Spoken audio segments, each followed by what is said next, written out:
Ayon sa mga scientist, tayong mga modernong tao ay kabilang sa species ng primate na tinatawag na Homo sapiens at matagal-tagal na ring nag-e-exist ang ating species.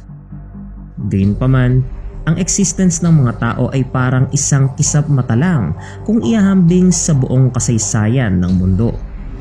Ang Earth, ayon sa mga pag-aaral, ay nabuo higit 4.6 billion years na ang nakalilipas, samantala ang mga unang tao naman ay nag-evolve mga 315,000 years na ang nakalilipas. Para makasurvive, nang sa ganon ay umunlad ang mga modernong tao, ang ating mga sinaunang ninuno ay kailangang lumaban at manghuli ng mga hayop na mas malaki at mas malakas kaysa sa kanila. Ang ilan sa mga hayop na ito ay mga mababangis na predator, habang ang iba naman ay ang nagbibigay pagkain, damit at kagamitan sa kanila. Ano-ano kayang mga hayop ang posibleng nakaengkwentro ng ating mga ninuno habang naglalakbay patungo sa iba't ibang parte ng mundo? Tara katropa at sabay-sabay nating alamin.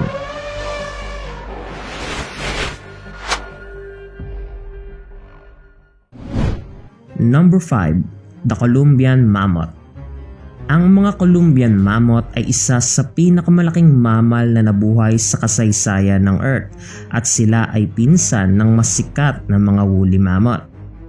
Natagpuan ang fossils ng mga Columbian Mammoth mula sa modernong Canada hanggang Mexico, habang ang mga woolly mammoth na mas maliliit ay natagpuan sa Northern Asia, Russia at Canada. Ang isa pang malaking pagkakaiba ay ang mga Columbian Mammoth ay may mas kaunting buhok, kaya mas malapit sila sa mga modernong elepante, ngunit mas malaki at may mas mahabang tusk. Ang mga Columbian Mammoth ay may taas mula 12 hanggang 14 feet at timbang sa pagitan ng 5.5 at 11 tons. Sila rin ang species ng mammoth na nagtataglay ng pinakamahabang tusk sa pamilya ng elepante. Ang kanilang tusk ay maaaring humaba ng hanggang 16 feet, spiral at talaga namang matibay. Ginagamit nila ito para labanan ang mga predator, kabilang ang mga sinaunang tao.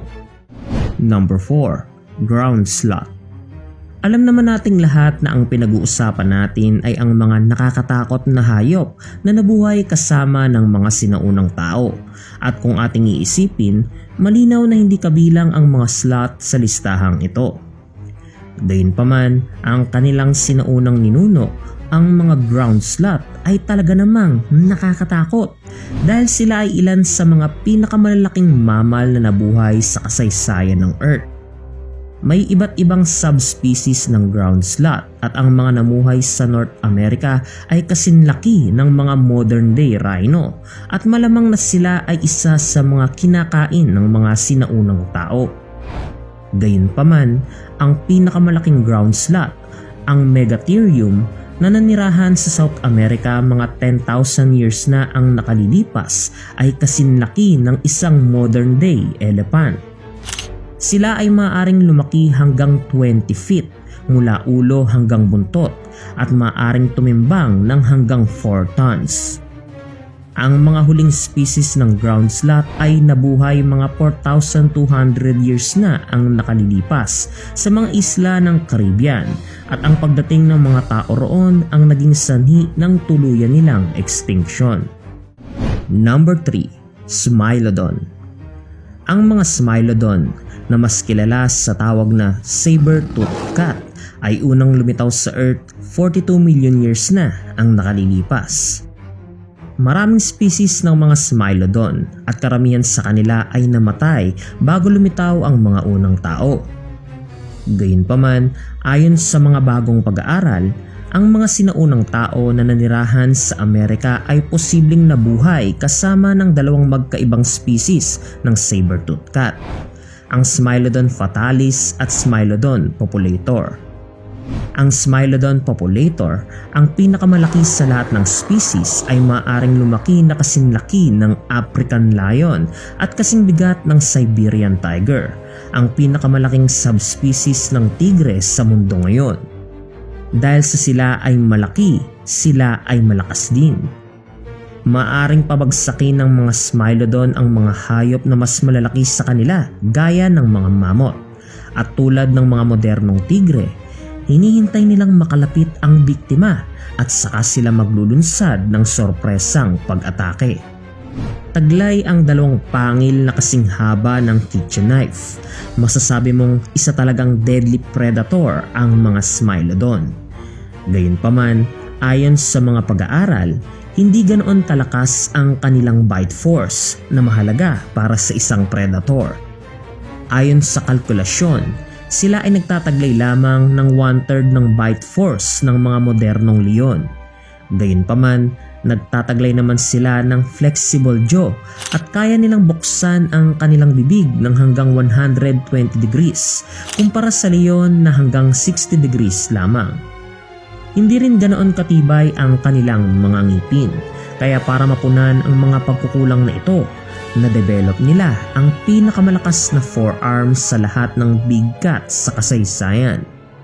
Pinaniniwala ang ginamit nila ang lakas na ito upang hawakan ang kanilang biktima at pagkatapos ay isinasaksak nila ang kanilang mahabang pangil sa leeg ng biktima.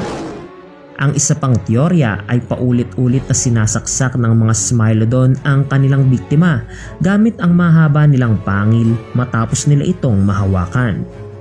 Paano man nila patayin ang kanilang biktima?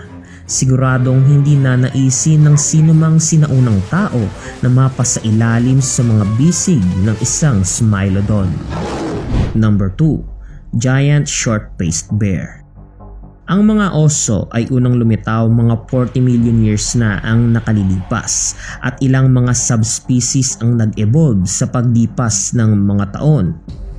Ang isa sa mga ito na posibleng nakaengkwentro ng ating mga sinaunang ninuno ay ang mga giant short-faced bear. Ang mga giant short-faced bear ay may taas na 5 feet. Subalit kapag sila ay tumayo, aabot sa 12 feet ang kanilang taas mula paa hanggang ulo. May kakayahan din silang tumakbo gamit lang ang dalawang paa at kung iyon ay hindi pa nakakatakot para sa iyo, ang mga giant short-faced bear ay nagtataglay rin ng mahabang braso at may kakayahan silang tumakbo sa bilis na higit 60 km/h, mas mabilis pa sa mga grizzly bear. Nangangahulugan din ito na mas mabilis pa sila sa pinakamabilis na tao sa kasaysayan, si Usain Bolt na nakapagtala ng record na 45 km/h. Ang mga giant short-faced bear ay isa sa pinakamalaking carnivore na nabuhay sa North America. Una silang lumitaw mga 800,000 years na ang nakalilipas at sila ay na-extinct mga 11,600 years na ang nakalilipas. Number 1. Gigantopithecus. Siguradong pamilyar na sa iyo ang nilalang na ito, lalo na kung napanood mo na ang live adaptation ng The Jungle Book. Ang mga Gigantopithecus ay ang pinakamalaking primate na nabuhay sa kasayan ng Earth at sila ay kamag-anak ng mga orangutan. Sila ay may taas na 10 feet at timbang na humigit kumulang 1,100 pounds. Ang una mong mapapansin sa mga Gigantopithecus ay kahawig sila ng mythical creature na tinatawag na Sasquatch o Bigfoot. Gayunpaman, ang mga dambuhalang primate na ito ay matagal nang extinct, mga 100,000 years na ang nakalilipas. Ang dahilan kung bakit sila na-extinct matapos manirahan sa Earth sa loob ng 6 hanggang 9 million years ay dahil kailangan nila ng maraming pagkain tulad ng mga prutas upang mapanatili ang kanilang mga higanting katawan na hindi problema noong tropical forest pa ang kanilang tahanan sa Southeast Asia. Ngunit dahil sa pagbabago ng panahon, nagsimulang maglaho ang mga kagubatan na kanilang tinitirhan at naging mga tuyong sabana na naging sanhi ng pagkaubos ng kanilang pagkain at kalaunan ng kanilang extinction.